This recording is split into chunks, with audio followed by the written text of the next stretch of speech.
मेरे प्यारे दोस्तों, आज हम क्लास 12 के कुछ इम्पोर्टेंस चैप्टर फिजिक्स का कुछ इम्पोर्टेंस सब चैप्टर जो कि है परमाणु के बारे में हम लोग डिस्कस करने वाले हैं। एटम क्या होता है, जैसे देखिए मान लेते हैं कोई परमाणु होता है तो परमाणु के बीचों बीच परमाणु होता है। परमाणु के बीचों बीच सेंटर पर क्या होता है, प्रोटॉन और न्यूट्रॉन होते हैं। और इलेक्ट्रॉन बेचारा चारों दिशाओं में क्या लगाता है, चक्कर लगाता है, ये सभी लोग को पता है। तो प्रोटॉन का वैल्यू होता है पॉजिटिव और न्यूट्रल बेचारा खुद न्यूट्रल होता है, इस पर कोई चार्ज नहीं होता है। और इलेक्ट्रॉन पर निगेटिव चार्ज होता है। और इलेक्ट्रॉन चारों दिशाओं में क्या लगाता है, चक्कर लगाता है। तो चक्कर लगाता है तो चक्कर लगाने में उसका कुछ ना कुछ एनर्जी लगती है, ठीक है। और यहाँ पे उसी भाग को बोलते हैं परमाणु। तो यहाँ पे पहला पॉइंट दिया है परमाणु का रदरफोर्ड मॉडल। तो यहाँ पे थोड़ा बहुत इंपॉर्टेंस क्वेश्चंस के बारे में जानेंगे और ऑब्जेक्टिव सब्जेक्टिव इसमें सब क्लियर कर देंगे। अब यहाँ पे अगला पॉइंट देखते हैं बोर का नियम, बोर मॉडल। अब देखिए एनवा कक्षा की त्रिज्या जो होता है आप लोग को हम निकाल कर बताए थे, आर एन बराबर epsilon naught H square N square बटा पाई एम जेड ई के वो स्क्वायर होता है। अब यहाँ पे बात करते हैं हाइड्रोजन परमाणु के लिए, तो आर एन बराबर epsilon naught H square N square बटा pi M E square. Clear हो गया। अब यहाँ पे अगला सूत्र है हाइड्रोजन परमाणु के प्रथम कक्षा के बोर की त्रिज्या कहते हैं, यानी यू नोट बराबर epsilon naught H square pi M E square. और इसका जो वैल्यू होता है म्यू नोट का वैल्यू होता है 0.592 एंगस्ट्रॉन होता है, ठीक है।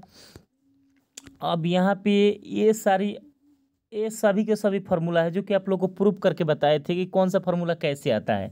और यहाँ पे गतिज ऊर्जा का सूत्र होता है। गतिज ऊर्जा को परमाणु में के से डिनोट करते हैं, के बराबर 1/4πε0 जेड ई स्क्वायर बटा कितना होता है, आर होता है। यानी कैनेटिक एनर्जी इसको बोलते हैं अंग्रेजी में, इसको के से डिनोट करते हैं। तो ये सूत्र होता है। स्थितिज ऊर्जा को यू से डिनोट करते हैं। स्थितिज ऊर्जा का सूत्र -1/4πε0 जेड ई के स्क्वायर बटा कितना हो जाएगा, आर हो जाएगा। अगर यहाँ पे बात करते हैं कुल ऊर्जा की बात करते हैं तो यहाँ पे ई बराबर के प्लस यू बराबर -1/4πε0 जेड ई स्क्वायर अब बटा कितना हो जाएगा 2r। ये जो होता है कुल ऊर्जा होता है। कुल ऊर्जा का मतलब होता है गतिज ऊर्जा और स्थितिज ऊर्जा दोनों को जोड़ेंगे तो आपका कुल ऊर्जा का वैल्यू निकल जाएगा। अगर यहाँ पे एनवा कक्षा के लिए बोलते हैं तो ई एन बराबर -1/4πε0 जेड ई स्क्वायर बटा आर एन के स्क्वायर, ठीक है। अब यहाँ पे अगला रिडबर्ग नियतांक होता है, एक बहुत इंपॉर्टेंट, चुपचाप रहा बोलो। रिडबर्ग नियतांक का वैल्यू होता है आर बराबर M E power 4 8 epsilon naught square C H के क्यू होता है। ये रिडबर्ग नियतांक का आपका फार्मूला होता है। अब हाइड्रोजन परमाणु के लिए जो वैल्यू होता है -13.6 बटा एन स्क्वायर इलेक्ट्रॉन वोल्ट होता है। अगले सूत्र की बात करते हैं। अगर एनर्जी गैप की बात करते हैं तो यहाँ पे E1 माइनस ई आई माइनस ई एफ बराबर एच म्यू के बराबर होता है, जो कि यहाँ पर पहला सूत्र है। अब म्यू का वैल्यू निकालना है तो म्यू को यहाँ पे छोड़ देंगे तो E1 ई आई माइनस ई एफ यानी ई इनिशियल माइनस ई फाइनल बटा यहाँ पे गुणा में तो कहाँ चला जाएगा, भागा में चला जाएगा। तो आर सी बराबर 1/n square minus 1/n square हो जाएगा। अब यहाँ पे तरंग संख्या जो होता है 1/λ के बराबर होता है। लैम्डा जो बराबर होता है यहाँ पे v/c r 1/n square minus 1/n square.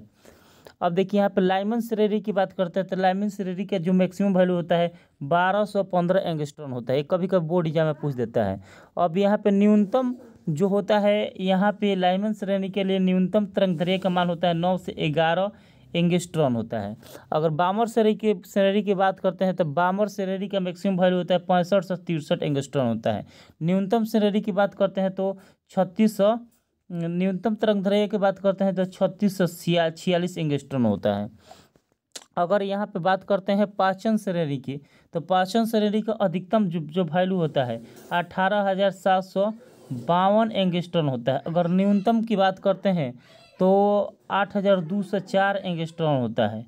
अगर ब्रैकेट श्रेणी की बात करते हैं तो ब्रैकेट श्रेणी का वैल्यू की बात करते हैं तो यहाँ पे एन के वैल्यू यहाँ पे 6-7 तक हम लोग ले सकते हैं।